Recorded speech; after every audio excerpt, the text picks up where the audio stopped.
Yo no era un hombre que creyera en maldiciones, ni en pactos con el diablo, ni en esas leyendas viejas que cuentan los abuelos en los pueblos para espantar a los niños.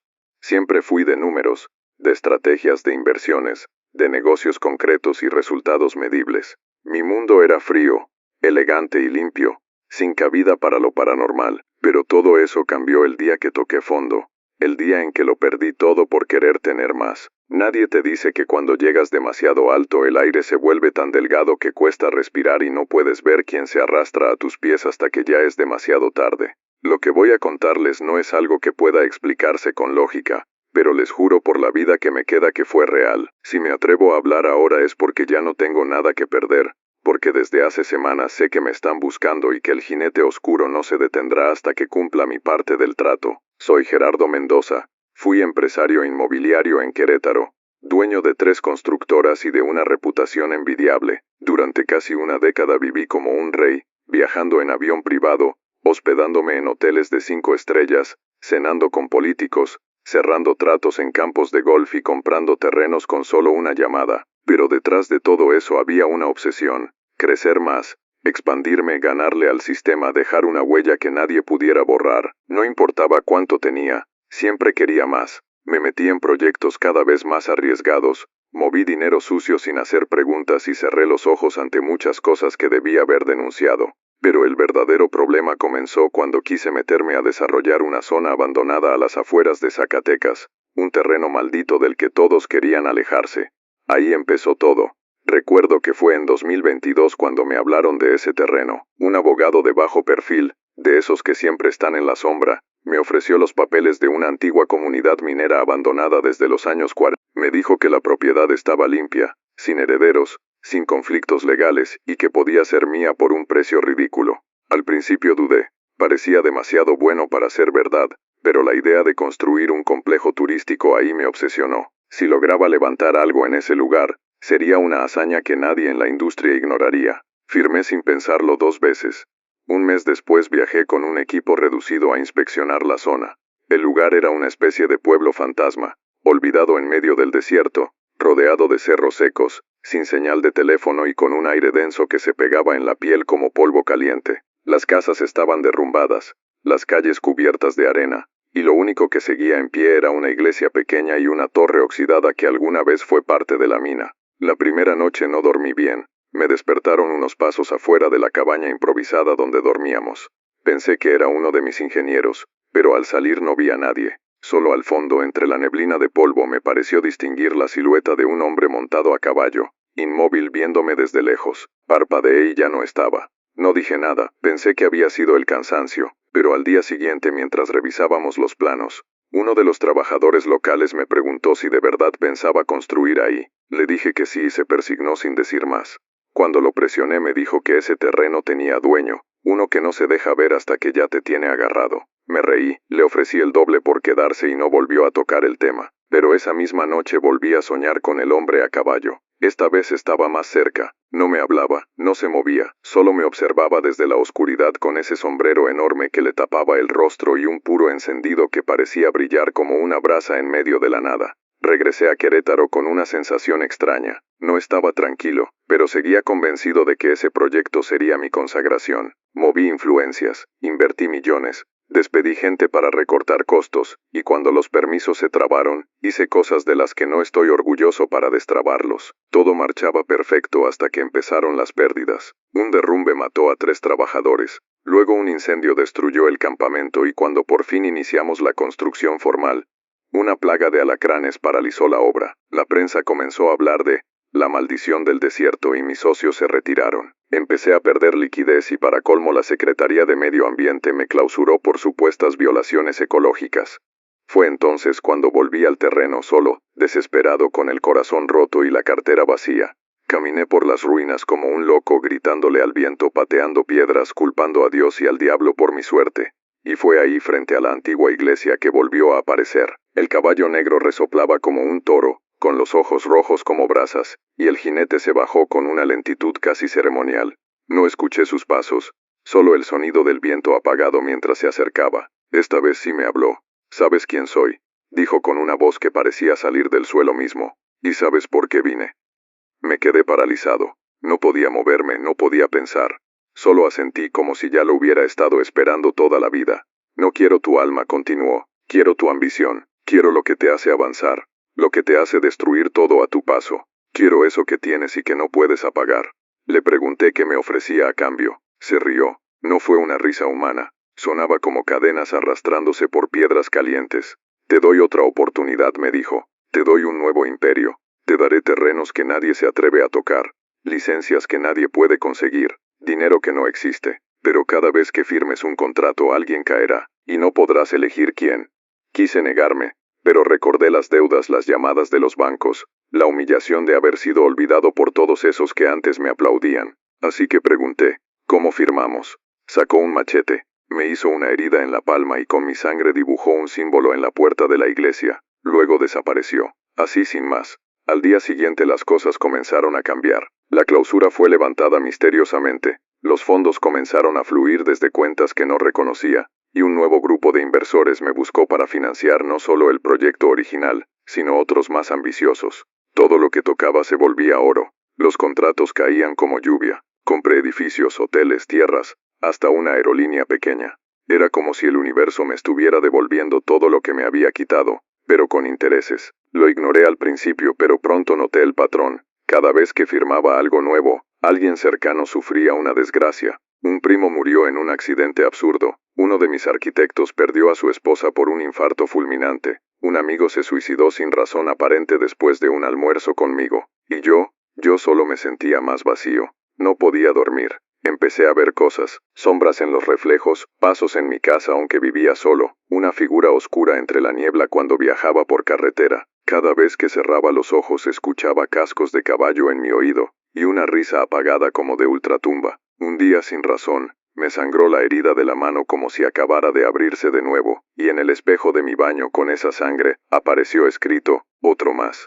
Entonces comprendí que el trato no se detenía. No había cuotas, no había reglas claras, solo firmar y pagar, firmar y perder, firmar y seguir cayendo más hondo.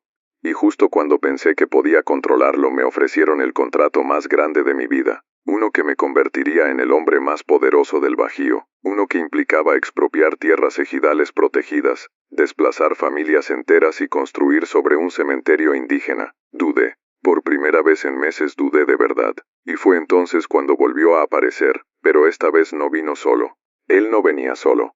Lo supe antes de verlo, antes de escucharlo, porque el aire cambió. Se volvió más espeso como si de pronto hubiera bajado la presión de todo el maldito planeta sobre ese terreno seco donde lo esperé. Y luego lo vi. El charro negro, montado como siempre en ese caballo que parecía salido del mismísimo infierno, pero esta vez con 3 figuras más detrás de él. No pude verles los rostros. Eran sombras, o cuerpos cubiertos con costales manchados como si los hubieran colgado de un matadero y los hubieran arrastrado por kilómetros de brea. No caminaban, flotaban, o se deslizaban, y traían algo en las manos, algo que colgaba, que goteaba. Viniste tarde, le dije con la voz quebrada. Tenía miedo pero también rabia. No entendía por qué seguía apareciéndose. Ya le había dado lo que pidió, ¿no? El charro bajó lentamente de su caballo. Sus espuelas resonaron sobre la tierra como si pisara metal en vez de arena. Me miró directamente, esta vez sin ocultarse. Su rostro era pálido, cadavérico, con los ojos tan negros que no parecían tener fin. Te advertí que cada firma tenía un precio, y tú no has parado de firmar. Quise gritarle que no sabía, que nadie me dijo que era así, que yo no quería lastimar a nadie. Pero ¿a quién quería engañar? En el fondo sí lo sabía. Desde el segundo contrato, cuando murió mi primo, ya lo presentía. Pero el dinero era demasiado, el poder intoxicante. Estaba atrapado en ese vértigo donde nada sacia y todo se convierte en ceniza. No firmaré más, dije, intentando mantener la voz firme. El charro sonrió. Su sonrisa no era de burla ni de burócrata satisfecho. Era la sonrisa de un verdugo que ya eligió al siguiente cuello. No necesitas firmar más, me respondió. Ya diste tu palabra, y eso pesa más que cualquier rúbrica. Las sombras detrás de él se movieron, como si se inquietaran. Uno de ellos ahora lo veía más claro. Sostenía una cabeza. No sé si humana, no quise mirar demasiado. Sentí un zumbido en los oídos, como si el mundo se me estuviera cerrando. Retrocedí tropezando con una roca cayendo de espaldas. El cielo arriba giraba lento gris, sin nubes pero sin sol. No podía moverme. Estaba paralizado por algo más que miedo. Era como si él controlara mi cuerpo. El charro se agachó frente a mí. Hay una última cláusula, Gerardo, la que no viste, o la que preferiste ignorar. Sacó un papel. Era viejo amarillento con letras que parecían escritas con ceniza. Ahí estaba mi firma, en rojo oscuro, chorreada como si nunca se hubiera secado, y debajo de ella una línea más con palabras que no estaban en español, ni en ningún idioma que reconociera. Cuando las leyó en voz baja, sentí como si me apuñalaran el estómago. Me arqué de dolor, grité, vomité sangre. Algo dentro de mí se estaba retorciendo, saliendo. La propiedad del alma no termina con la muerte, termina con la entrega, dijo, y entonces lo entendí. Nunca se trató de firmar contratos, se trataba de crear cadenas. Cada trato que hacía, cada vez que firmaba un nuevo negocio estaba extendiendo su dominio. Era su emisario, y ahora me tocaba pagar la última cuota, mi cuerpo. No sé cuánto tiempo estuve en ese lugar, perdí el conocimiento. Al despertar estaba en mi penthouse en Querétaro, limpio, con ropa nueva, como si nada hubiera pasado. Pero algo dentro de mí ya no era mío. Lo supe al mirar mi reflejo. Mis ojos ya no eran mis ojos. Eran negros, profundos, sin brillo, como los de él. Los días siguientes fueron una pesadilla. Cada vez que caminaba por la ciudad, la gente se apartaba. Los perros me ladraban sin parar. Algunos hasta huían. Mi asistente, que siempre fue fría y profesional, renunció sin decir palabra. Los espejos me devolvían imágenes distorsionadas. A veces veía al charro en mi sombra. Otras veces lo escuchaba hablando en mi oído mientras dormía. Me volví paranoico. Vendí todo. Quemé documentos. Traté de buscar a un sacerdote, pero cada vez que me acercaba a una iglesia, el aire se volvía irrespirable y los focos parpadeaban hasta estallar. Fui a ver a un curandero en la Sierra Gorda. Me dijeron que ese hombre había limpiado a narcos poseídos y brujas de la vieja escuela. Me recibió sin hablar. Apenas me vio, su rostro se descompuso. Tú ya no eres tú, cabrón, me dijo. Lo traes adentro. Le supliqué que me ayudara, que me dijera qué hacer. Me preparó una limpia con huevos, ramas secas y oraciones que no comprendí. Me hizo beber algo amargo y denso como alquitrán. Y entonces empecé a vomitar, pero no sangre. Era tierra, tierra seca, arena negra. Cientos de gusanos pequeños se retorcían en la mezcla. El curandero gritaba, decía que lo sacara, que lo vomitara todo. Pero cuando intentó tocarme la frente, salió volando contra la pared, como si una fuerza invisible lo hubiera arrojado. Se levantó sangrando y solo alcanzó a decirme,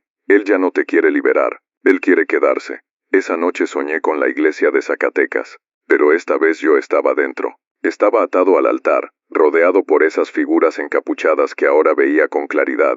No eran sombras, eran todos los que habían muerto por mis contratos.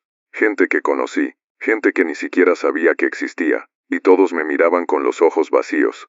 El charro estaba detrás del púlpito, su risa llenaba todo el lugar. Ahora tú construyes para mí, me dijo. Ahora tú expandes mi terreno. Y desperté con la boca llena de tierra. Los meses siguientes son un borrón. No recuerdo haber firmado nada, pero nuevas propiedades aparecieron a mi nombre. Proyectos que yo jamás propuse. Cuentas que se llenaban con dinero que no pedí. Y cada vez que intentaba parar, cada vez que me encerraba o destruía los papeles, algo pasaba. Muertes, incendios, apariciones.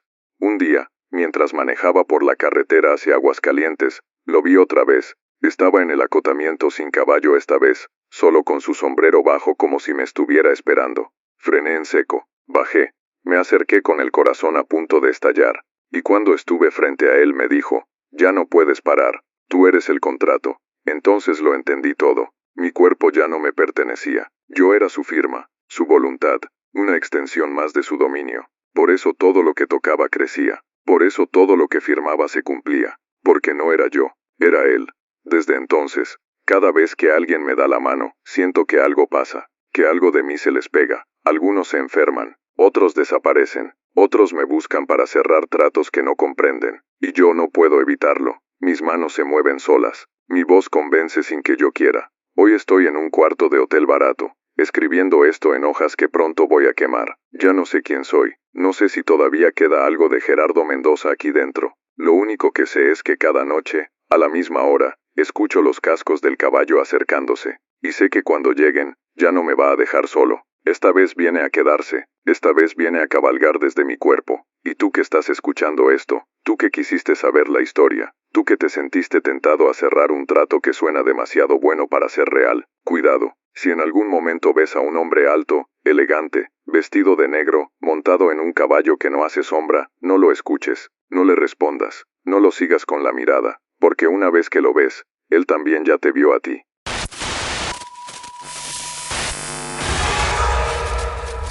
Yo no era un mal tipo, de verdad. Nunca fui santo, pero tampoco era basura como muchos de los que conocí en ese mundo. Tenía mis errores, sí, pero también tenía sueños. Lo mío era el juego. Desde que era escuincle me fascinaba ver cómo los dados rodaban sobre la mesa, cómo las cartas podían cambiarle la vida a un hombre en un segundo.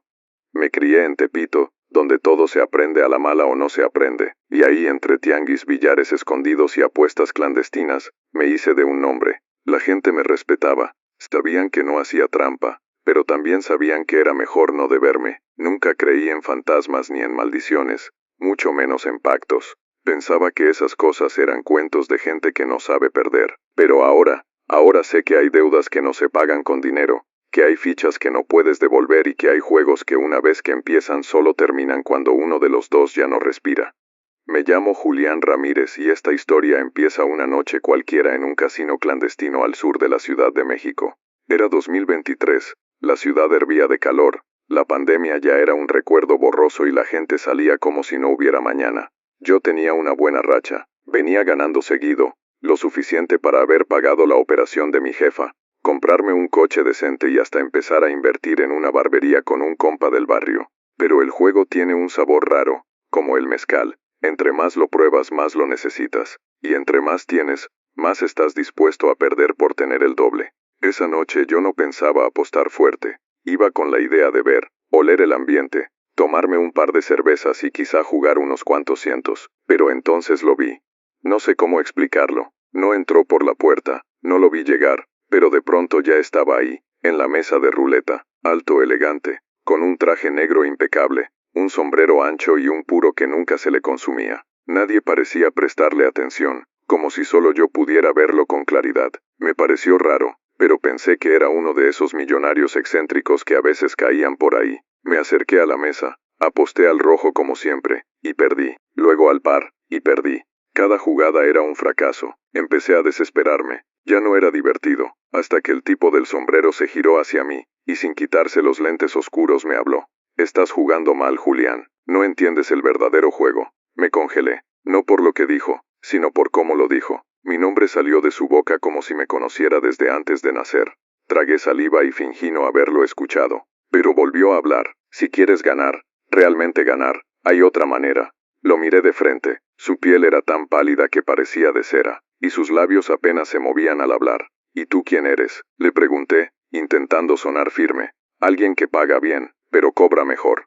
Me reí. Pensé que era un loco. Me alejé de la mesa y me fui a tomar algo, pero desde el bar, sentí su mirada clavada en mi nuca, como si sus ojos pudieran ver a través del humo, la música y la gente. Cuando volví a mirar hacia la ruleta, ya no estaba. Esa noche fue la última vez que gané con dinero honesto. Los días siguientes fueron extraños. Empecé a recibir mensajes sin remitente, sobres con fichas negras dejados en la barbería, números que aparecían escritos con marcador en mi parabrisas. Al principio pensé que alguien me estaba jugando una broma pesada, pero una noche, de regreso a casa, lo vi otra vez. Estaba parado en la esquina de mi calle, como si me esperara. Lo ignoré. Subí rápido a mi departamento y cerré con llave, pero cuando entré al baño, él estaba reflejado en el espejo, no en el baño, no físicamente, solo en el espejo. Fumaba su puro y me miraba con una calma escalofriante. ¿Ya pensaste mi oferta? ¿Qué oferta?, pregunté temblando. Una ficha por un deseo. Solo una, un deseo claro, real. Tú la apuestas y ganas. Siempre ganas. Pero cada victoria, Julián, cada victoria tiene un precio. No dije nada. Salí corriendo de ese baño como un loco. Al día siguiente en la barbería, mi socio me dijo que habían entrado a robar. Se llevaron todo,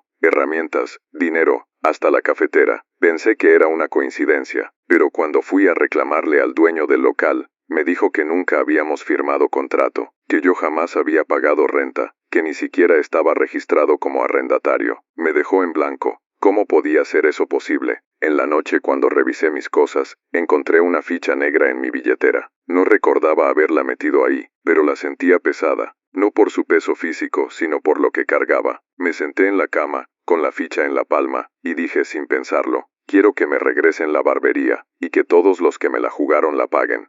Al día siguiente el local estaba intacto, como si nunca hubieran entrado. Todo estaba en su lugar, incluso el dinero en la caja. Pero mi socio no apareció. Nadie lo encontró. Desapareció como si nunca hubiera existido. Su número ya no daba tono. Sus redes estaban borradas. Fui a su casa y la encontraron vacía, como si nadie hubiera vivido ahí jamás. Sentí un escalofrío recorriéndome la columna. Me metí al baño a vomitar, y cuando levanté la vista, ahí estaba él de nuevo. Una victoria más, dijo. Vas viendo el patrón. Le grité que se largara, que no quería saber más, pero solo se rió. Una risa seca, sin vida. Ya jugaste, Julián. Ya estás en la mesa. Lo que sigue es ganar o morir. Desde ese día empecé a usar la ficha, como un adicto. Al principio la escondía. Me decía que solo la usaría en emergencias. Pero cuando gané un partido ilegal, y me pagaron 10 veces más de lo esperado, entendí que la ficha me daba poder, control. Todo lo que deseaba se cumplía. Mujeres, dinero, respeto, miedo. Me ofrecieron administrar otros casinos clandestinos, liderar rutas de apuestas, abrir mesas VIP.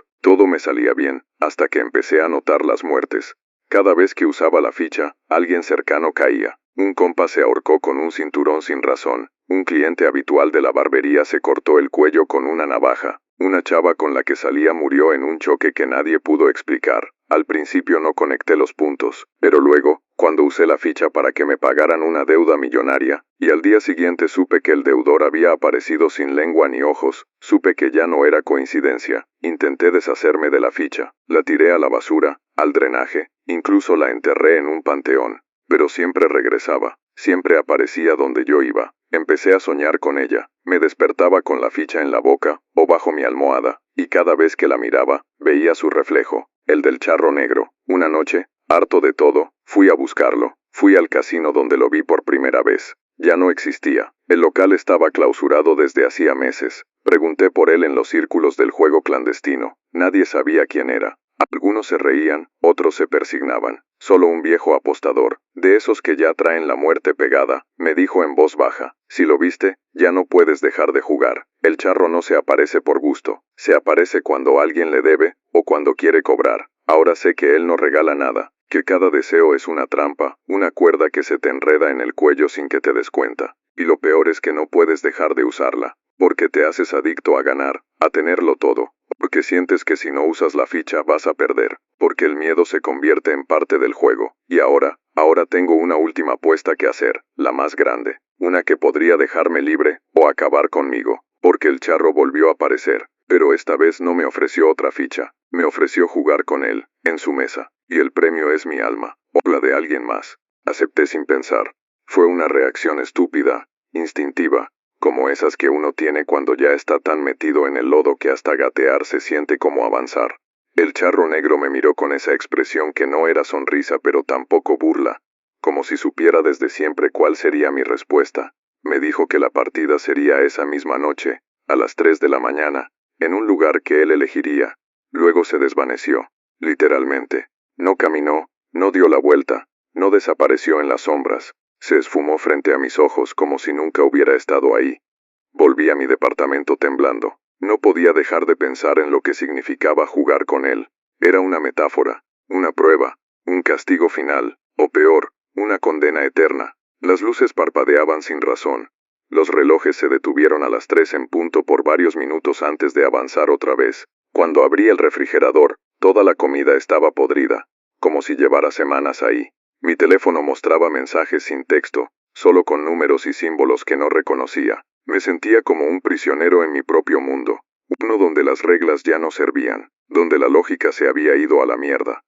A las 2:30, me llegó una dirección por mensaje. Era una bodega en Iztacalco de esas que nadie visita, que no aparecen en los mapas y que ni los policías se atreven a patrullar. Me vestí sin pensar, como en trance. Tomé la ficha negra y la metí al bolsillo. No porque quisiera usarla, sino porque sabía que de alguna forma la iba a necesitar.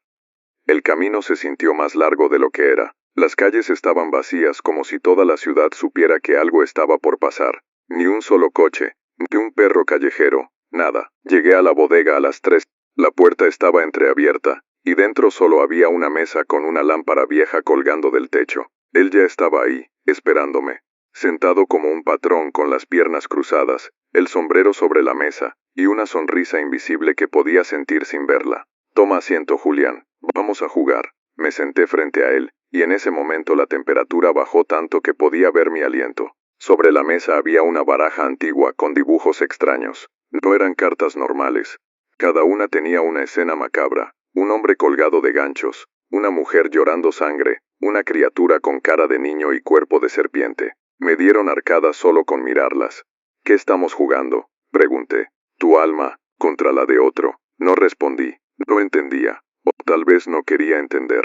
Cada carta, dijo él, representa un destino. Tú eliges una. Si ganas te libero. Si pierdes, alguien que conoces sufrirá el destino de la carta, y la partida continúa. ¿Y cuándo termina? Cuando ya no te queden conocidos o te niegues a seguir jugando. Quise levantarme, irme, decir que no jugaba, que se metiera su juego por donde no le diera el sol, pero mis piernas no respondieron. Estaba atrapado, como si la silla me hubiera tragado. Mis manos se movieron solas y tomaron la primera carta. La volteé. Era la imagen de un hombre ardiendo dentro de un ataúd cerrado. El título decía Sepultura viva. Empezamos fuerte, murmuró el charro. Un segundo después mi teléfono vibró. Un mensaje de voz. Lo puse en altavoz. Era la voz de un primo lejano, el que me cuidó de morro cuando mi jefe se fue de la casa. Gritaba, lloraba, tosía, pedía ayuda, decía que estaba encerrado, que no podía respirar.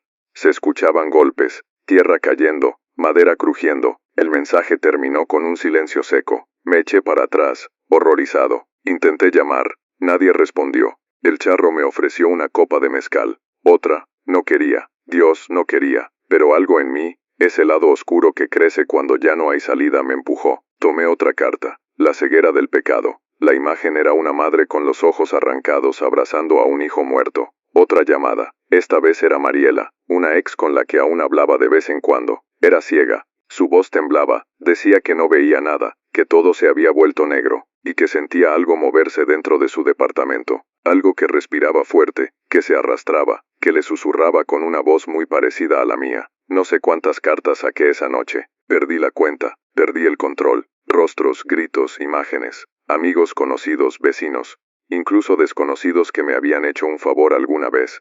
Todos cayendo, uno por uno. Cada carta una desgracia, cada pérdida, una marca más en mi cuerpo. Al principio eran rasguños, luego mortones, luego heridas profundas. Sentía que me estaba pudriendo por dentro, pero no podía parar.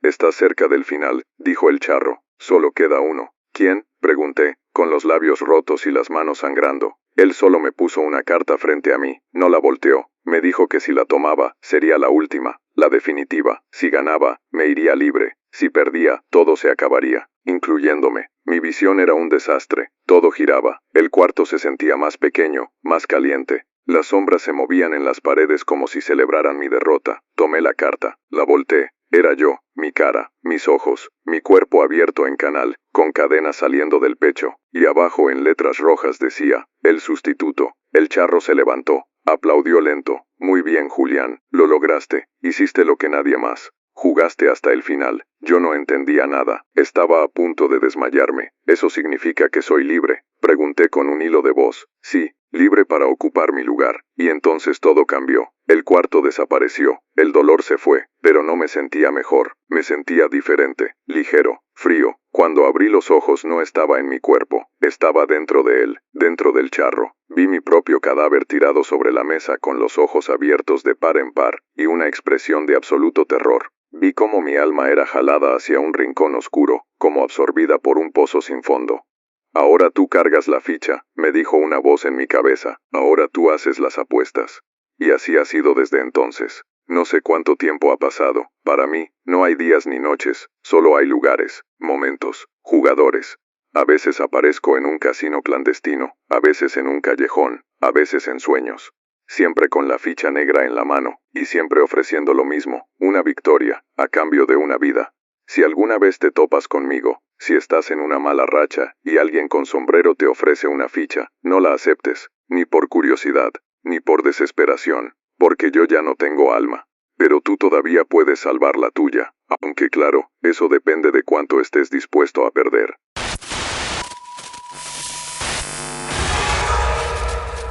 Yo no era un niño especial, de hecho era uno más del montón. De esos que si desaparecen nadie nota hasta días después. No era el mejor en clase, tampoco el más popular ni el más problemático. Vivía en un internado público en un pueblito de Chiapas porque mi mamá ya no podía mantenerme. Ella trabajaba todo el día en una maquiladora en Tuxtla.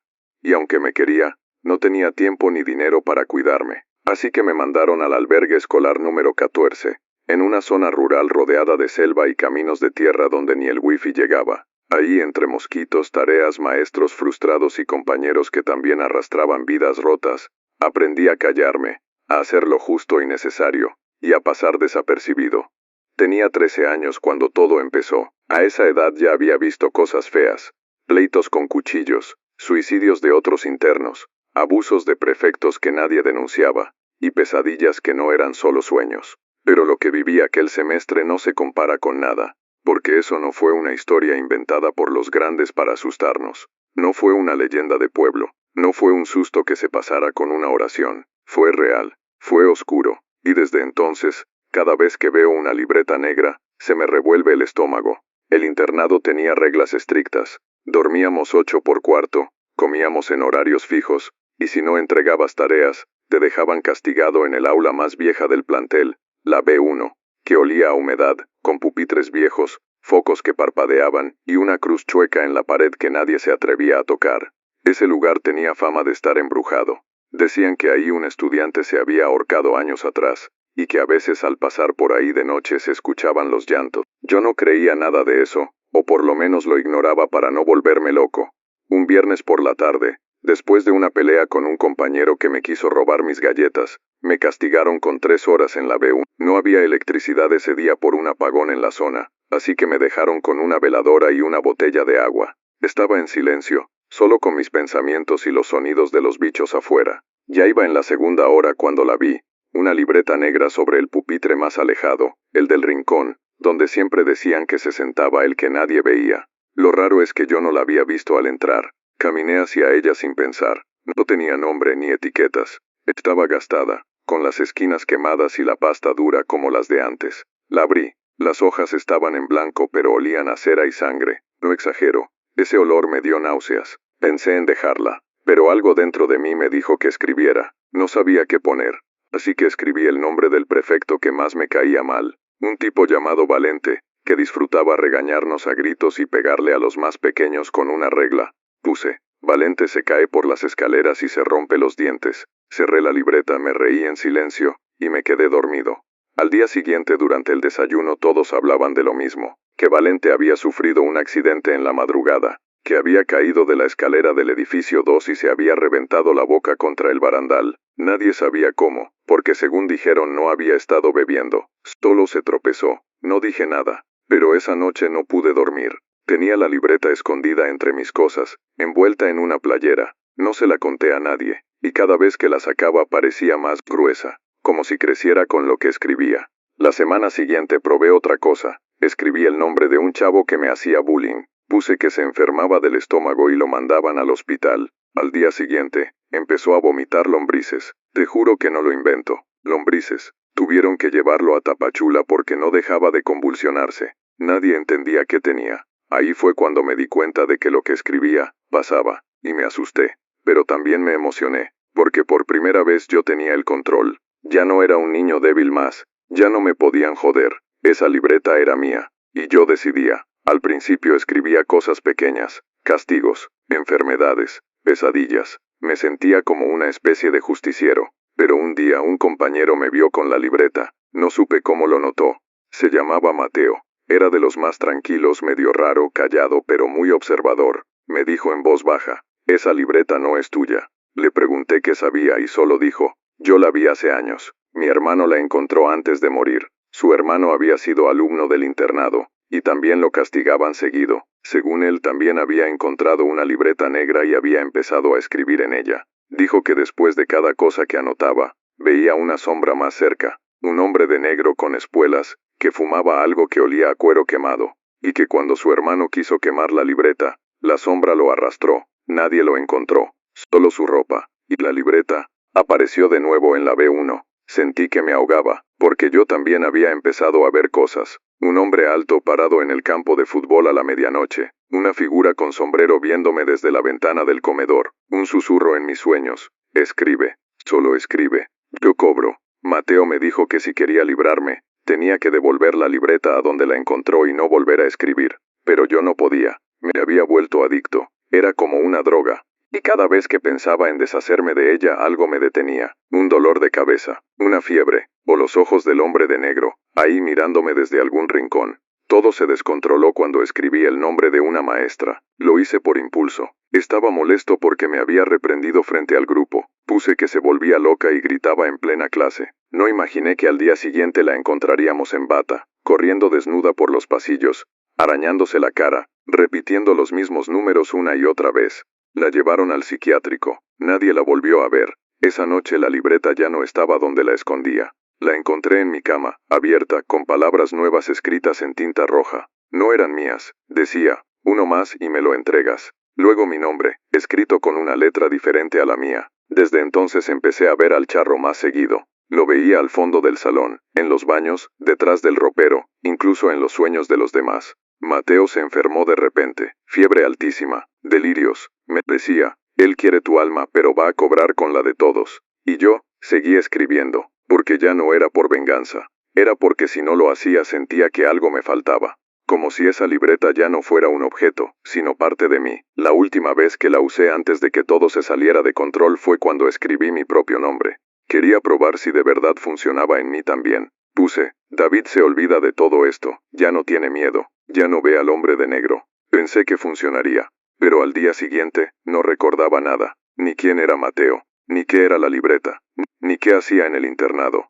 Me encontraron llorando en el campo de fútbol, sin saber mi nombre. Solo cuando la volví a tocar, todo regresó. Y entonces escuché la voz, ya no en sueños, ya no como eco, en mi oído.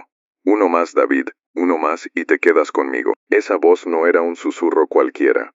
No era una alucinación ni una pesadilla. Era algo más profundo, más real. Sentí que se metía por mi oído y bajaba por la columna, como si una garra invisible me apretara desde adentro. Uno más, David, uno más y te quedas conmigo. Eso fue lo que dijo. Y por primera vez desde que había comenzado todo, supe que ya no tenía el control, que nunca lo tuve. Yo no decidía quién sufría, ni cuándo, ni por qué. Solo era un medio, una herramienta. Y el que verdaderamente estaba escribiendo la historia, era él. Ese día no pude concentrarme en nada. Las clases eran un zumbido lejano. Los compañeros me parecían sombras borrosas.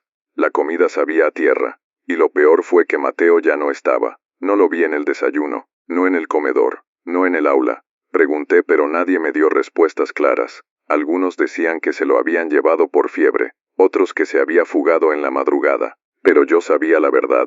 Él lo había elegido como siguiente, por meterse, por advertirme, por saber demasiado. Y porque yo lo dejé escrito, no con palabras pero con miedo, y ese miedo al parecer también servía. Esa noche no pude dormir, me quedé sentado en la cama, con la libreta negra sobre las piernas. Ya no era igual, ahora tenía símbolos en la portada que no estaban antes, como si hubieran brotado de la tinta misma. Unos parecían números, otros como garras o cruces invertidas, y al centro, un círculo con un punto rojo, como un ojo que me miraba incluso cuando cerraba el cuaderno. Tenía miedo de abrirlo, pero más miedo de no hacerlo. Lo abrí. Las primeras hojas ya no eran blancas. Estaban escritas con frases que no recordaba haber puesto. Algunas en español, otras en un idioma que no entendía, con letras al revés o mezcladas. Pero lo más aterrador fue que al final, justo antes de la última página en blanco, aparecía mi nombre una vez más. David Rojas. Última entrada. Firma.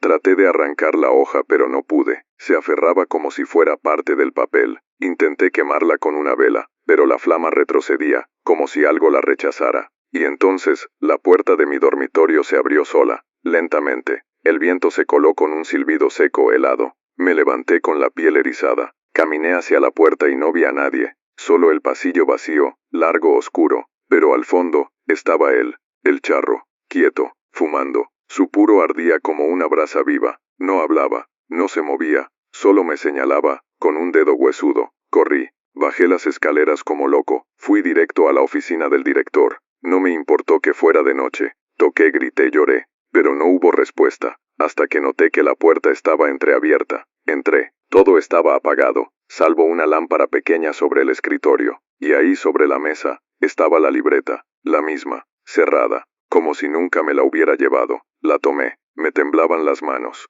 Entonces escuché algo detrás del escritorio, un crujido, como si alguien respirara con dificultad. Me asomé, y ahí estaba el director, colgado de una soga, con la lengua de fuera y los ojos reventados. En su pecho estaba mi nombre, tatuado, como si lo hubieran quemado a fuego. Grité, retrocedí, me golpeé contra un archivero y salí corriendo otra vez, con la libreta pegada al pecho. Nadie me escuchó, nadie salió de sus cuartos. Era como si el mundo estuviera detenido, como si todo el internado fuera parte del mismo infierno y yo fuera el único que lo sabía. Volví a la B1, al salón donde todo comenzó. Pensé que si la dejaba ahí todo acabaría. La puse sobre el pupitre donde la encontré. Me arrodillé, llorando, temblando, rogando en voz baja. Le pedí a Dios, al diablo, a quien fuera que estuviera escuchando, que me quitara esa maldición, que me dejara volver a ser un niño normal, que me borrara la memoria si era necesario, pero que ya no quería seguir viendo morir a la gente. Y entonces escuché pasos detrás de mí. No tuve que voltear para saber que era él. El sonido de las espuelas, el aroma a cuero quemado, el puro, el silencio espeso, el miedo, todo me lo confirmaba. Sentí su presencia sobre mi espalda, como una sombra viva, como un muro que me empujaba al suelo, y luego su voz, esa voz que no necesita volumen para retumbar por dentro. Una vida más, David, solo una más, y me perteneces por completo. Yo no podía hablar, la lengua se me entumeció, me sangraban los oídos, me temblaban los dientes. Y luego sobre el pupitre apareció un nuevo renglón escrito solo. Escribe un último nombre, solo uno, cualquiera. Sentí como mi mano se movía sola, como si ya no me perteneciera. Tomó el lápiz, se acercó a la hoja, y escribí, David Rojas. El viento se detuvo, la puerta se cerró sola, la vela se apagó, y el charro soltó una carcajada larga, seca, hueca. Todo se volvió negro. Cuando abrí los ojos ya no estaba en el salón, estaba en el campo de fútbol, desnudo, cubierto de tierra, con la libreta en el pecho. Un grupo de alumnos me rodeaba, decían que llevaba desaparecido 3 días, que no sabían cómo había salido del internado sin que nadie me viera. Los maestros estaban confundidos, llamaron a mi mamá. Me revisaron, dijeron que tenía fiebre, deshidratación, alucinaciones, que quizá había tenido un brote psicótico. No dije nada, solo apreté la libreta contra el pecho. Me la querían quitar, dijeron que era parte de mis delirios. Pero cada vez que alguien intentaba tocarla, le sangraban las manos, así que la dejaron conmigo. Desde entonces, nada ha vuelto a ser igual. A veces estoy en clase, y lo veo parado al fondo, fumando, esperando. A veces estoy dormido, y lo escucho en mi oído, susurrando nombres. A veces no recuerdo haber escrito nada, pero al despertar, la libreta tiene nuevas entradas, con nombres, con destinos, con muertes. Mateo nunca regresó. Dicen que se cambió de escuela, pero yo sé que no, porque una noche soñé con él. Estaba encerrado en un cajón, llorando, repitiendo una frase una y otra vez. Yo no escribí nada, yo no escribí nada. Ahora tengo 14 años. Me cambiaron de internado. Estoy en otro estado, con otra gente, pero la libreta me siguió. Siempre vuelve. La intento esconder, la entierro, la quemo, y regresa, en mi mochila, bajo mi almohada, en el escritorio. A veces en los sueños de otros, porque ya no es solo mía, porque ya no soy solo David, porque ahora cada vez que alguien la ve, el ciclo empieza otra vez. Y el charro, él sigue esperando que alguien más escriba. Solo uno más, uno más. ¿Y tú, te atreverías a escribir un nombre? Solo uno, solo por probar. Cuidado, porque a veces, basta con pensarlo.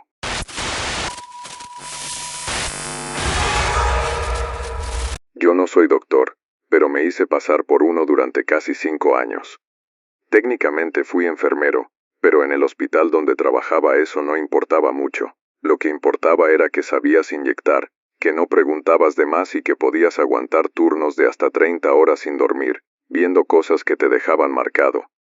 Empecé como auxiliar, limpiando camillas llenas de sangre, recogiendo restos humanos del suelo, cargando cuerpos a la morgue sin hacer preguntas. Con el tiempo supe moverme entre pasillos como pez en el agua. Entendí cómo manipular expedientes, cómo entrar a zonas donde solo los médicos podían, y cómo desaparecer errores graves con un par de firmas. Y así, Entre favores, mordidas y secretos, me convertí en parte del sistema, uno de esos que están pero nadie ve. Mi nombre es Esteban, y si cuento esto ahora es porque ya no tengo nada que perder. Trabajé en el Hospital General de Chalco, uno de los más saturados del Estado de México.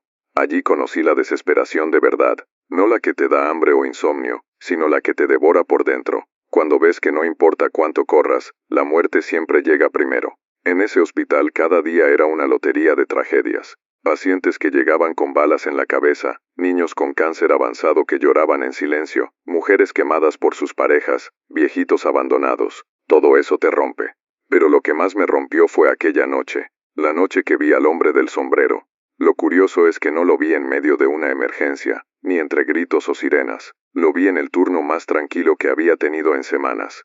Era un domingo 3 de la mañana, y solo teníamos 4 pacientes internados. Todo estaba en silencio. Yo estaba en la sala de descanso, tomando café frío y viendo videos en mi celular con los audífonos puestos. Entonces sentí una presión extraña en el pecho, como si alguien me estuviera mirando. Me quité los audífonos y escuché el silencio, pero no era un silencio normal. Era denso como si el tiempo se hubiera detenido. Me asomé al pasillo, y ahí estaba, alto, delgado, vestido de negro, con un sombrero ancho que le cubría casi todo el rostro. Caminaba despacio sin hacer ruido como si flotara. No era un médico, no era paciente. Lo supe de inmediato, porque nadie camina así, nadie desprende esa presencia. Lo seguí.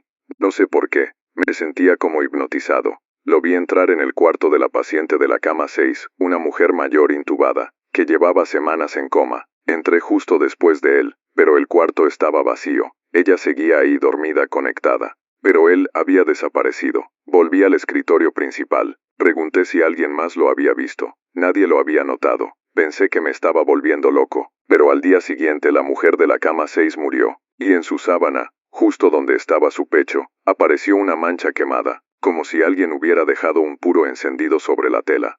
Los días siguientes me obsesioné con esa figura. Revisé las cámaras de seguridad, pero la grabación de esa noche estaba en negro, justo entre las 3:02 y las 3, como si alguien hubiera borrado ese fragmento. Empecé a investigar. Pregunté a personal viejo del hospital. Algunos solo me miraban raro, otros se persignaban. Hasta que un camillero que llevaba más de 20 años ahí, me habló en voz baja mientras fumábamos afuera. Ese no es de aquí, ese viene a cobrar.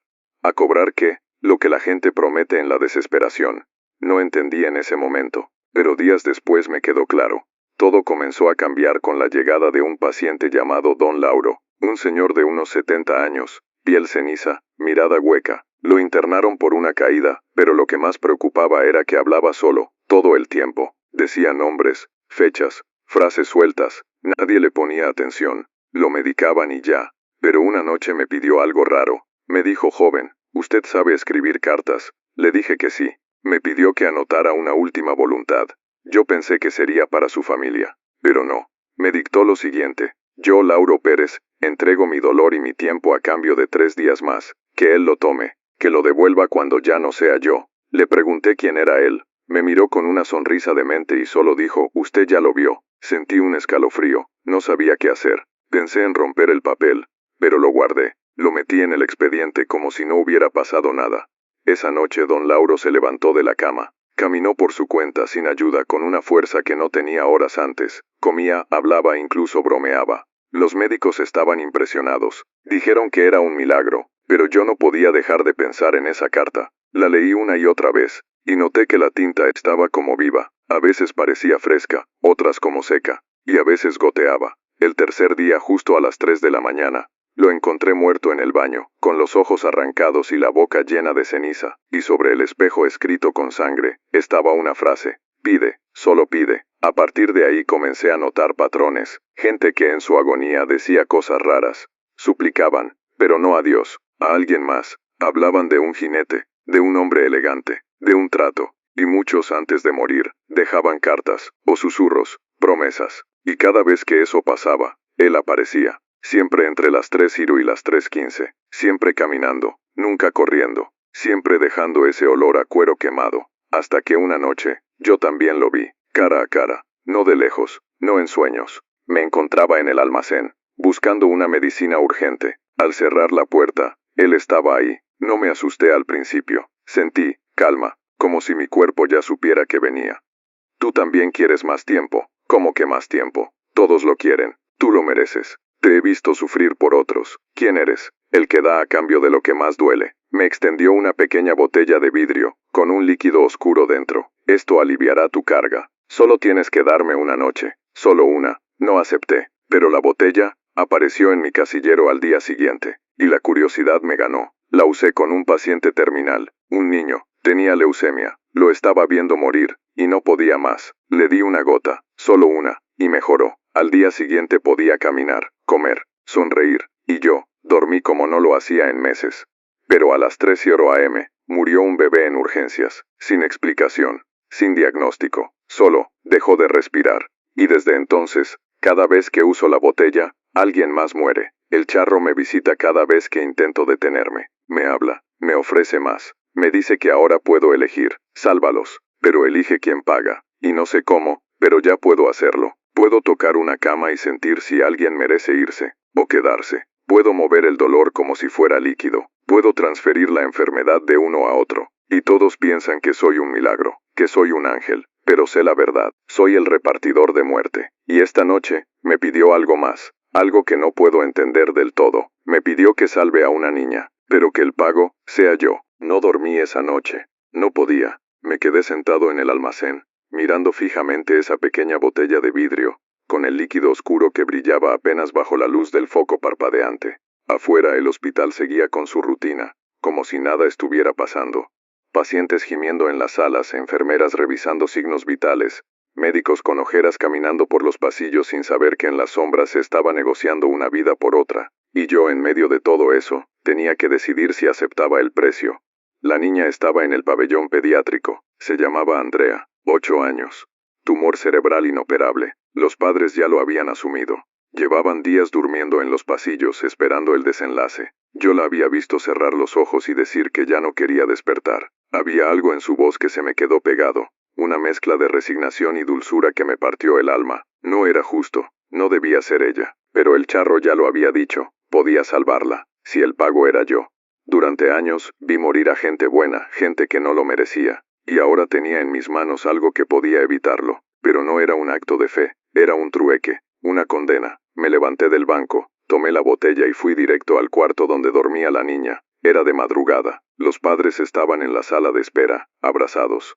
El monitor marcaba pulsos débiles. Ella dormía con la respiración irregular, como si su cuerpo ya supiera que era el final. Me acerqué, le tomé la mano. Estaba helada. Le di una gota del líquido en la lengua. Solo una. Esperé. Y entonces, algo cambió. No fue inmediato. No fue milagroso. Fue sutil. Su piel dejó de estar tan pálida. Su respiración se estabilizó. Las máquinas comenzaron a marcar mejores niveles. Se movió ligeramente. Murmuró el nombre de su madre. Yo me arrodillé, con el corazón latiéndome en los oídos. Estaba pasando, de verdad. Pero al levantar la vista, lo vi en el reflejo del cristal. El charro, parado detrás de mí, fumando, sonriendo. Ya está hecho, dijo. Ahora eres mío. Intenté levantarme, pero las piernas no me respondieron. Sentí un calor seco subiendo por mi espalda, como si me quemaran los huesos desde adentro. El corazón me latía lento, demasiado lento. Me llevé la mano al pecho. Algo no andaba bien. Salí del cuarto tambaleándome. Las luces del pasillo parpadeaban. Los relojes estaban detenidos en las 3:03. Todo se sentía más denso, como si caminara en un mundo de agua podrida. Me miré en el reflejo de una ventana. Y lo que vi me dejó helado. Mi rostro se veía distinto. Mis ojos eran más hundidos, como si no durmiera hace meses. Las venas del cuello estaban negras, y cuando abrí la boca, vi mi lengua partida, como si se estuviera pudriendo desde dentro. Corrí al baño. Me metí y cerré la puerta. Encendí la luz. Me observé otra vez. Estaba cambiando. No era solo debilidad. Era como si algo dentro de mí se estuviera soltando, como si mi cuerpo ya no me perteneciera. Vomité. Fue negro, denso, mezcla de sangre y tierra. Y en medio de eso, algo se movía. Un gusano. No era un gusano. Era una espina, larga, negra, como una astilla de hueso. Me salió del estómago. Grité, lloré, me arrastré hasta la pared. Y ahí sobre los azulejos apareció una frase escrita en ceniza. 1 por 1. Ya no puedes parar. Salí como pude. El hospital estaba distinto. No era que la gente hubiera desaparecido, sino que parecía no verme. Caminaban a mi lado sin notar mi presencia. Gritaba y nadie me oía. Les tocaba el hombro y me atravesaban como si fuera aire. Me estaba desvaneciendo. Y entonces entendí el verdadero precio. No era la muerte. Era quedar atrapado entre los dos mundos. Convertirme en parte de ese juego eterno. Ser el nuevo cobrador. El nuevo emisario. Como lo fue él, volví al almacén. La botella ya no estaba. En su lugar había otra cosa. Un sombrero. El mismo negro, impecable, con una pluma roja. Sentí la necesidad de ponérmelo. Al hacerlo el mundo se detuvo por completo. La oscuridad me tragó. Ya no estaba en el hospital. Estaba en un campo seco de tierra agrietada, bajo un cielo gris sin sol ni estrellas. A lo lejos caballos relinchaban. Vi figuras, otras como yo, hombres y mujeres con ojos vacíos, rostros rotos, cuerpos deformados, todos con sombreros, todos con mirada perdida.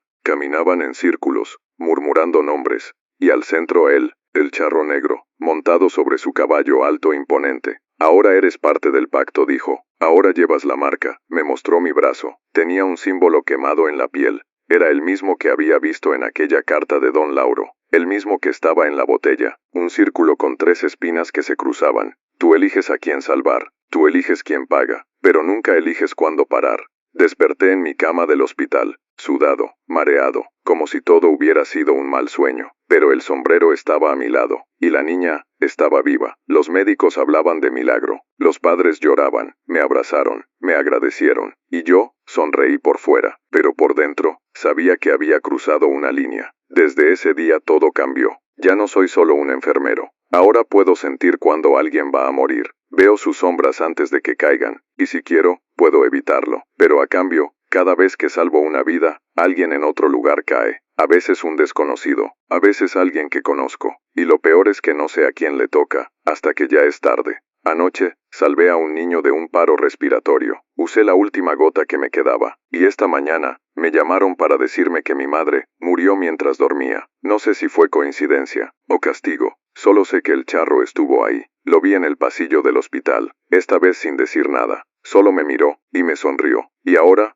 escucho pasos detrás de mí aunque esté solo. Escucho susurros cuando cierro los ojos. Y cuando veo a alguien sufriendo, no puedo evitar pensar, ¿y si pudiera salvarlo? ¿Y si solo tuviera que entregar a alguien más? Pero ya no hay más gotas, ya no hay más elecciones fáciles. Solo queda el sombrero y la deuda. Porque cuando haces un trato con el charro negro, no es solo una vez, es para siempre.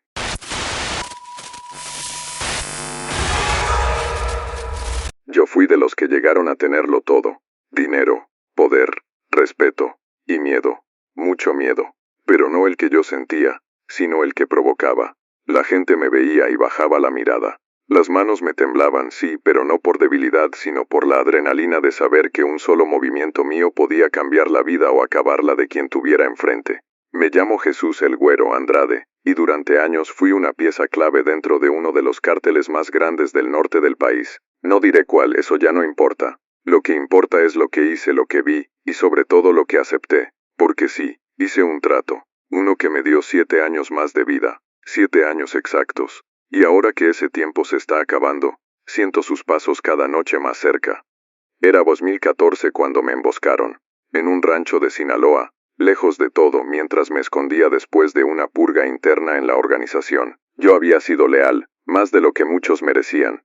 Pero eso no sirve cuando la gente empieza a envidiar lo que tienes. La traición viene de los cercanos. Lo aprendí a la mala. Aquella noche una camioneta llegó sin avisar. Me dispararon desde lejos. Recibí 2 balazos, uno en el hombro y otro en el estómago. Caí como perro en el polvo, sangrando, arrastrándome entre nopales y piedras. Estaba solo. Nadie vino, nadie contestó el radio, nadie me debía favores. Pensé que ahí se acababa todo. El frío se me metía por los huesos. El dolor me apagaba los sentidos. Me acuerdo que miré al cielo, a ese cielo negro sin estrellas que solo se ve en la sierra, y pedí, no sé a quién, pero pedí, no que me salvaran, no que me perdonaran, solo pedí más tiempo, un poco más, unos años, un rato, algo. No quería morir tirado como un perro, y entonces lo vi. Primero escuché los cascos, lentos, pesados, como si un caballo caminara sobre piedra seca. Luego, el olor, no era a humo ni a sangre, sino a cuero viejo y tierra quemada. Y después, apareció él, alto, con un traje impecable, espuelas brillando bajo la luna, el sombrero que le tapaba el rostro y un puro encendido que no se consumía. Se detuvo frente a mí, sin decir palabra. ¿Todavía quieres vivir?, me preguntó. Su voz era seca, pero no raspada, como si hablara desde un pozo profundo. No le respondí. Solo lo miré, sin poder articular nada. Él se agachó, puso una mano sobre mi pecho, justo donde sentía que se me salía el alma, y dijo: 7 años, Jesús, ni uno más, ni uno menos. Luego sacó una navaja, cortó un trozo de mi camisa, escribió algo en mi piel, y cuando parpadeé ya no estaba. Me desperté 3 días después en una cabaña vieja, curado, con los balazos cerrados y sin infección. Un viejito me cuidaba, uno que juraba que me había encontrado desmayado en el monte. Le pregunté si vio a alguien más, pero negó con la cabeza. Me dijo que los animales me respetaron, que nadie me tocó, que no entendía cómo seguía vivo. Yo sí lo sabía. Después de eso volví al juego, pero volví distinto. Algo en mí había cambiado. No solo por la experiencia de casi morir, no. Era otra cosa, como si una sombra se hubiera pegado a mi espalda, como si algo me mirara desde dentro. Aún así, lo aproveché. Me limpié, me armé. Reuní a los pocos que todavía confiaban en mí, y me hice fuerte. En menos de 2 años ya tenía control de rutas, plazas pequeñas, laboratorios, protección política. El Güero resucitó, y con más fuerza que nunca. Pero las cosas nunca fueron igual. Había reglas nuevas, y lo peor era que no estaban escritas en ningún lado. La primera señal fue cuando un socio mío, uno de confianza, me traicionó. Planeaba entregarme a un grupo rival por unos millones. Me enteré justo a tiempo y ordené que lo levantaran. Lo mandé enterrar vivo, pero al día siguiente apareció en mi casa, sentado en mi sala, muerto. No era un fantasma, era su cuerpo, entero, pudriéndose, con los ojos abiertos, y en la frente quemado con hierro, el mismo símbolo que me dejaron a mí en el pecho, un círculo con una línea rota al centro, como una moneda partida. Después de eso comenzaron las visitas. No eran seguidas, a veces pasaban meses sin señales, pero cuando lo escuchaba, el sonido de las espuelas, el puro encendido, la figura negra entre los árboles, sabía que algo estaba mal.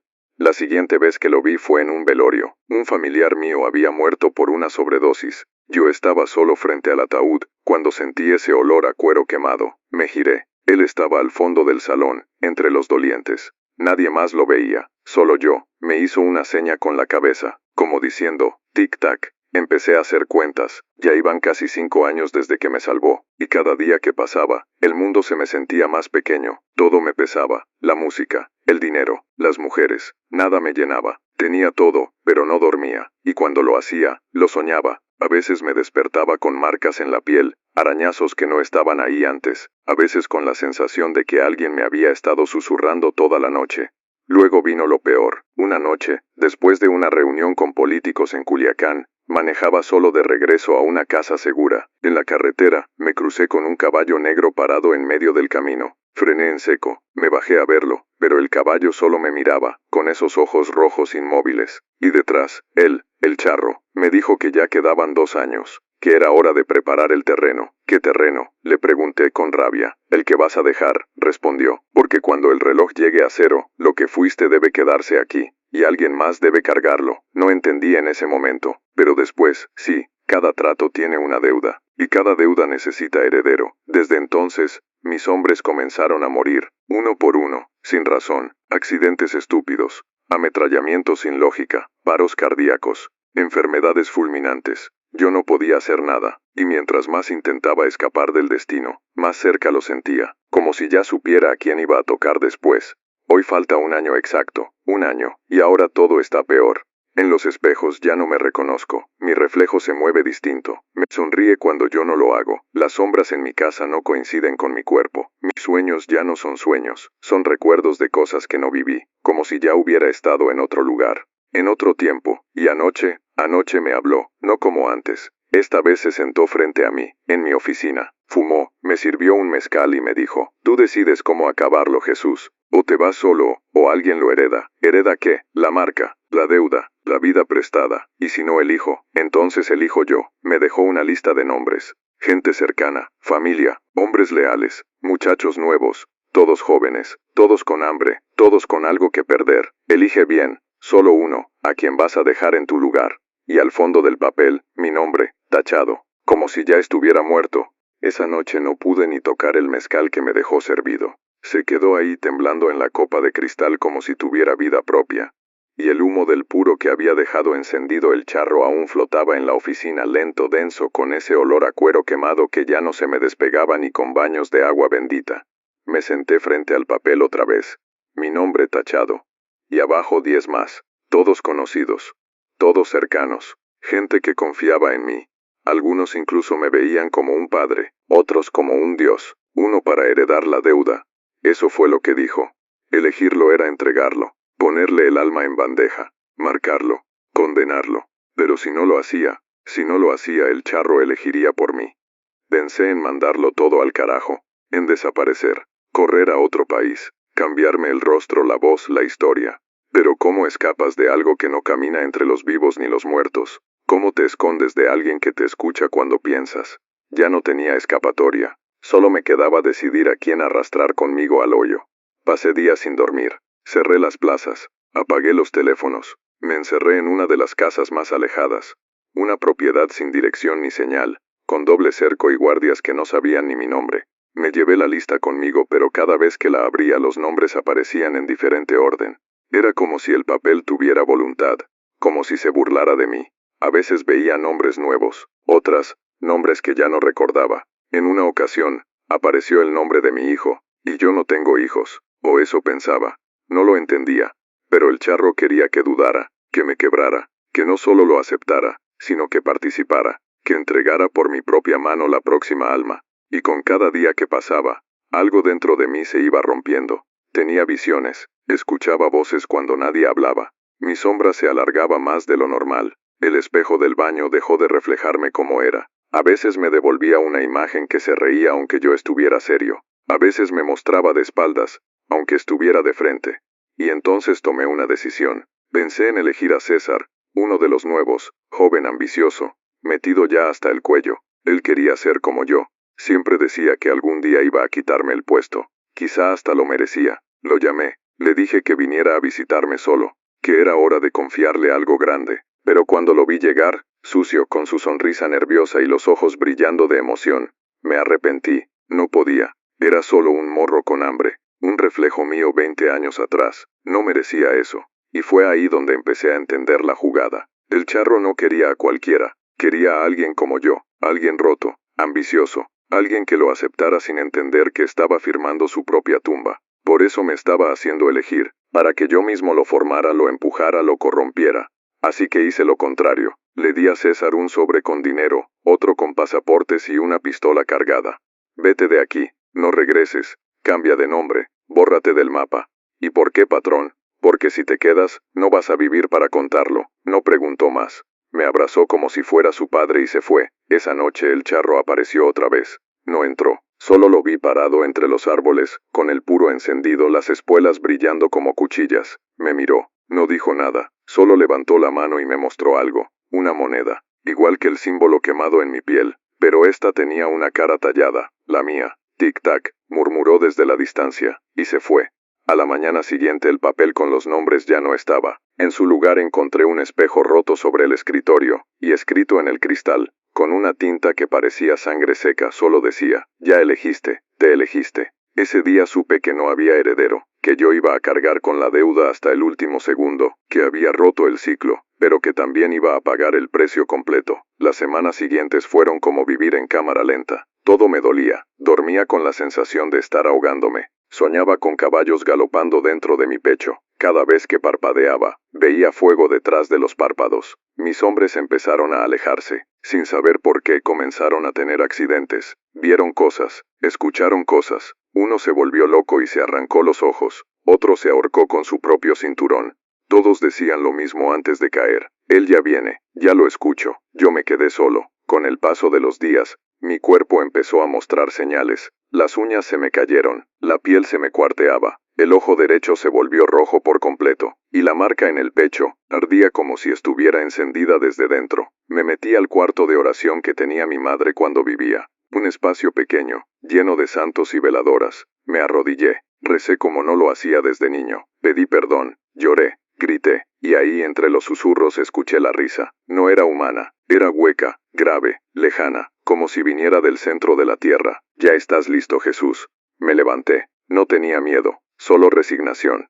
Caminé hasta el centro del cuarto. El aire se volvió denso. Las veladoras se apagaron solas. Las paredes sangraban, y el piso crujió como si algo debajo se estuviera moviendo. Y entonces lo vi. Apareció en el centro del cuarto, montado sobre su caballo, más grande que nunca. No tocaba el suelo. El humo del puro formaba figuras, manos, rostros, cadenas. Me miró, no habló, solo extendió la mano. Y en ella, otra moneda. Esta vez, partida por la mitad. La tomé, la cerré en el puño. Y todo desapareció. Me desperté en medio del monte, de noche, sin ropa, cubierto de tierra y sangre seca. A lo lejos escuchaba el sonido de espuelas alejándose, y en mi mano aún cerrada, la moneda, completa. Eso fue hace 3 meses. Desde entonces, he estado caminando, no sé hacia dónde. No tengo hambre ni sueño, no tengo nombre. La gente me mira y se aparta. Los perros me aúllan. Las luces parpadean cuando paso, y cada tanto, alguien me pregunta si quiero hacer un trato, y yo le sonrío, porque ahora entiendo. Yo soy el nuevo portador, el nuevo elegido. El próximo que firme, firmará conmigo.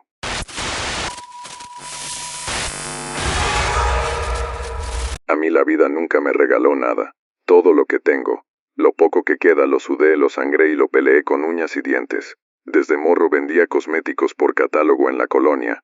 Luego me metí de lleno a las ventas por redes sociales, vendiendo desde maquillaje hasta suplementos milagro. Me hice viral un par de veces, y eso me abrió las puertas para armar mi marca propia. A los 26 años ya tenía mi propia línea de productos de belleza y cuidado personal, con etiquetas bonitas, fórmulas que compraba baratas en laboratorios y envases que gritaban lujo aunque costaran centavos. Le puse de nombre Eterna, porque sonaba fuerte, elegante, y porque yo en el fondo tenía ese deseo. No solo verme joven para siempre, sino que mi nombre durara para siempre. Soy Mariana Gómez, y sí, sé cómo suena todo esto. Otra historia de éxito de Instagram, otra emprendedora de esas que se toman fotos en la playa con frases motivacionales. Pero no, esta no es una historia de superación. Esta es una advertencia, una maldita confesión, porque el éxito que tuve no fue normal. Crecí demasiado rápido, vendía más de lo que podía producir.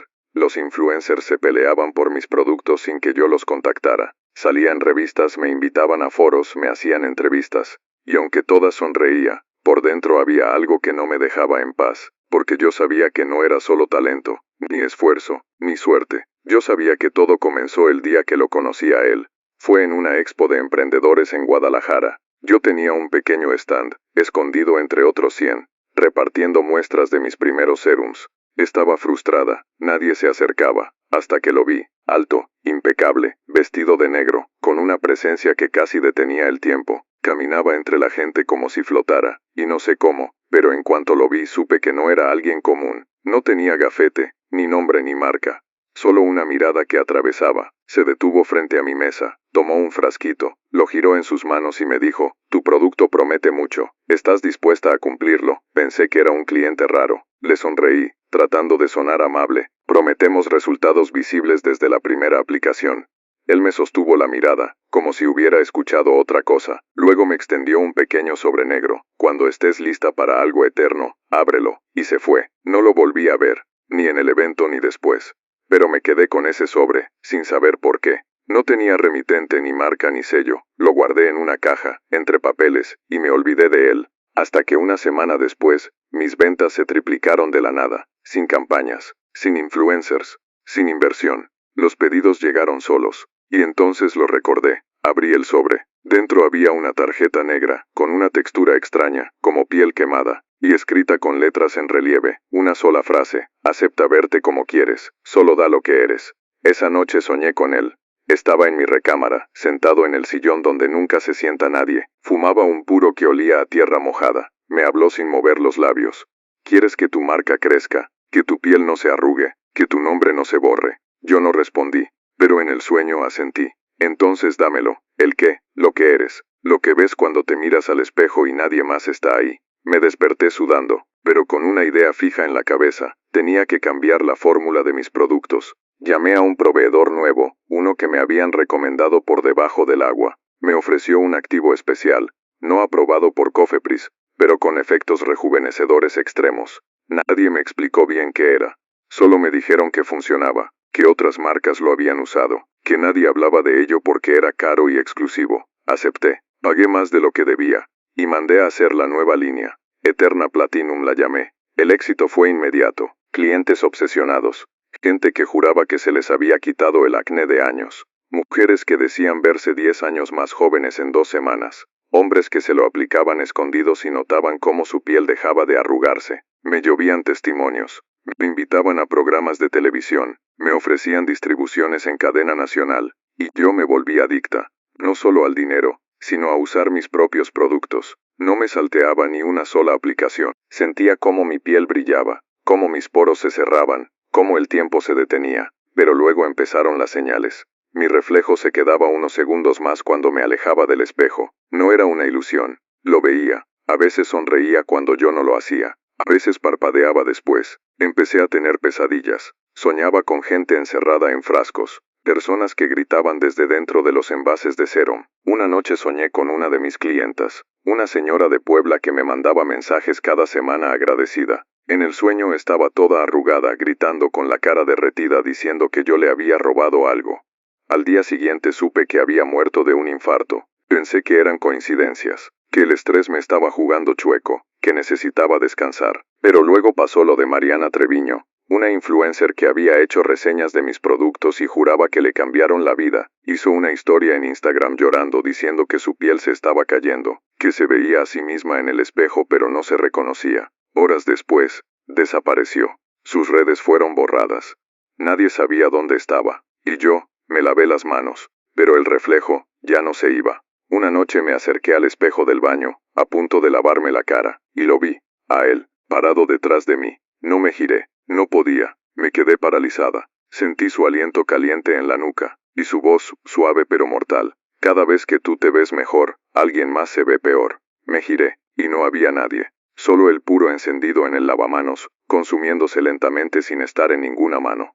Desde entonces, las cosas han ido peor. Mis productos siguen vendiéndose, más que nunca. Pero las quejas crecen. Mi piel se puso gris. Mi hermana se siente rara después de usarlo. Mi amiga desapareció después de hacer una reseña positiva. Y cada vez que llega una queja, yo me veo más joven, más radiante, como si absorbiera lo que ellas pierden. Anoche recibí un paquete sin remitente. Dentro venía un espejo pequeño antiguo con marco de plata ennegrecida. Lo abrí, y no me vi. Vi a todas, a las mujeres que usaron Eterna Platinum. Vi sus rostros deformados, sus cuerpos marchitos. Vi cómo gritaban desde dentro del cristal, y vi al charro, detrás, sonriendo, fumando. Y me dijo, tú no vendes belleza, vendiste tu reflejo, y ya no hay forma de volver a verte. Hoy desperté sin sombra, sin voz, sin lágrimas, y en el fondo del espejo algo se mueve, y no soy yo. Desde que recibí ese espejo maldito, mi vida dejó de ser mía. No exagero. Ya no duermo, o al menos no de forma natural. Me apago. Cierro los ojos por minutos, a veces horas, pero no descanso. No hay paz, solo me hundo en un mar oscuro donde voces conocidas gritan mi nombre, me reclaman, me arañan desde un fondo que no alcanzo a tocar. Y cuando despierto, siempre es frente al espejo, al mismo. No importa si lo escondo o lo rompo. Siempre regresa, aparece en mi bolsa, sobre el buró, en el coche. Anoche lo encontré en la hielera del refri, y esta vez no me mostró a las otras, me mostró a mí. Pero no como me veo ahora, no como me veo en selfies o en entrevistas, con la piel radiante y el rostro sin una sola línea, no. Me mostró cómo me vería si no hubiera hecho el trato. Una versión de mí demacrada, con ojeras, las mejillas caídas, arrugas profundas, el cabello seco, sin luz. Una versión real, humana, cansada, y esa versión lloraba. No solo lloraba, suplicaba. Me miraba directo a los ojos, desde dentro del espejo, y me pedía que la dejara volver, que no la apagara del todo, que no la enterrara. Estás dejando de existir, me dijo con mi propia voz. Solo queda el cascarón. Y entonces, como un flashazo, recordé algo que ya había bloqueado.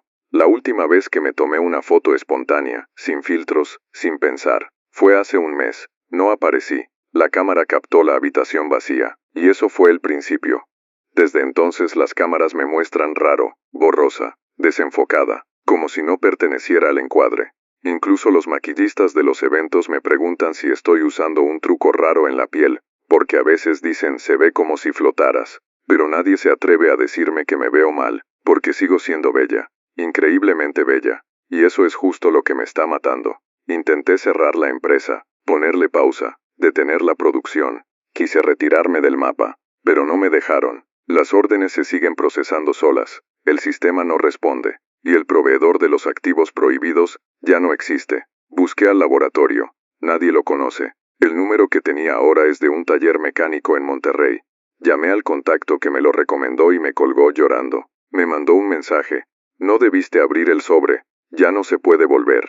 Intenté decirle a alguien, a mi asistente, a mi mamá, pero cuando hablo del charro, las palabras se me borran. Literal, no puedo pronunciarlas. Me quedo muda, como si su nombre estuviera prohibido. Y cada noche él aparece, primero en reflejos, después en sombras. Ayer lo vi acostado a mi lado, fumando, con el sombrero puesto, viendo el techo, como si llevara siglos ahí. Me paralicé. Él solo dijo, mírate, ya no eres tú. ¿Quieres seguir siendo lo que todos desean, o lo que tú eras? No respondí.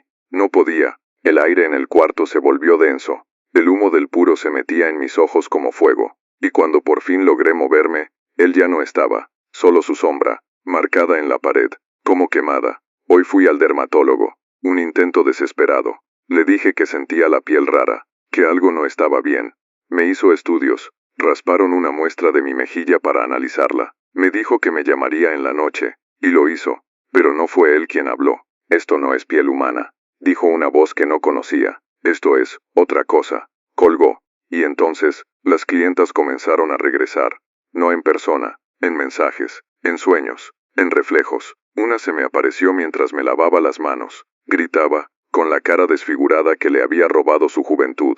Otra se me apareció en el parabrisas mientras manejaba. Me sonreía, sin labios. Cada que me aplico el sérum escucho sus voces. Eso era mío. Esa piel me pertenecía. Devuélvelo. Y yo ya no sé qué es real. Intenté dejar de usarlo. Juro que lo hice. 3 días sin tocarlo. Al cuarto mi piel empezó a agrietarse. No poco. Como tierra seca. Como lodo resquebrajado. Mi boca se resecó. Mis encías sangraban. Me dolía abrir los ojos. La luz me quemaba. Y entonces, el espejo apareció otra vez. Esta vez, con una frase tallada en el cristal. Lo que tomas no es tuyo. Pero ya lo es. Y entendí algo horrible. El charro no me ofreció belleza. Me ofreció tomarla de otras. Cada frasco de Eterna Platinum no era un cosmético. Era un canal. Una ofrenda. Yo vendía juventud prestada. Y cuando ellas lo aplicaban, algo suyo venía a mí. Algo real. Un pedazo de alma. Y eso alimentaba mi reflejo. Pero el cuerpo humano no está hecho para cargar tantas caras, tantas vidas. Ya no tengo huellas dactilares. Desaparecieron. El lector biométrico del banco ya no me reconoce. Mi voz en los mensajes suena alterada, como si fuera otra. Y lo peor es que ya no puedo llorar. Las lágrimas no salen. Solo una especie de aceite espeso brillante que huele a perfume y a podredumbre. Hoy fui a la bodega donde se almacena todo el producto. Tenía un plan. Destruirlo. Todo. Quemarlo. Romper cada frasco. Entré sola. Cerré las puertas. Estaba oscuro húmedo. El aire olía a químicos rancios. Y entonces, empecé a escucharlas. Miles de voces, gritando desde las cajas. Me acerqué a un palet lleno de serum. Toqué uno. Y al contacto vi el rostro de una mujer, pegado al vidrio, pálido, horrorizado, como si estuviera atrapada dentro. Grité, retrocedí. Pero todos los frascos empezaron a brillar, uno por uno. Y los rostros aparecieron en cada uno. Cientos, miles, todas las que habían usado el producto. Y todas me miraban. Vas a romper lo que somos, dijeron al unísono. ¿Y tú crees que puedes vivir sin nosotras? Corrí. Salí de ahí. Me rasgué la piel en el intento. Y cuando llegué a la calle, no me reconocieron. Mi asistente me vio a los ojos y dijo, ¿quién es usted? Mi mamá me cerró la puerta en la cara, confundida diciendo, no tengo hijas. Fui a la policía. No aparezco en sus sistemas. No hay registros. No hay CURP. No hay RFC. Nada. Mi identidad se borró. Y entonces lo entendí. Yo no era bella. Yo no era eterna. Yo era el envase. Un recipiente de todas ellas. Una mezcla. Un collage humano. Lo que la gente veía no era a mí. Era a todas ellas. Superpuestas. Recompuestas. Fusionadas. El charro no me dio juventud. Me convirtió en la suma de 1000 otras. Y ahora, están reclamando el cuerpo. Esta noche no puedo dormir. El espejo ya no me refleja nada. El celular no me reconoce la cara. No hay cerradura que abra con mi huella. Las voces me gritan todo el tiempo. Los rostros en los frascos se mueven aunque no los mire. Y entonces una última visión. El charro, parado frente a un enorme espejo circular, me llama. Es hora de que te veas por última vez. Me acerco, con miedo, con rabia, con resignación. Y lo que veo no tiene forma. Es un cuerpo cubierto de pieles distintas, un rostro sin rasgos, un ojo que llora, otro que sonríe, un cabello que cambia de color, una boca que habla con 100 voces, y una sombra detrás, esperando. Ya no soy Mariana, ya no soy nadie, soy solo un envase eterno. Y mañana, cuando alguien más use Eterna Platinum, tal vez ese alguien empiece a olvidarse de sí, y empiece a parecerse a mí. Gracias por ver mis historias. Espero que te hayan puesto los pelos de punta. Si te gustó el video, no olvides suscribirte, dejar tu comentario y compartirlo con alguien que se atreva a escucharlo de noche. Nos vemos en la próxima historia.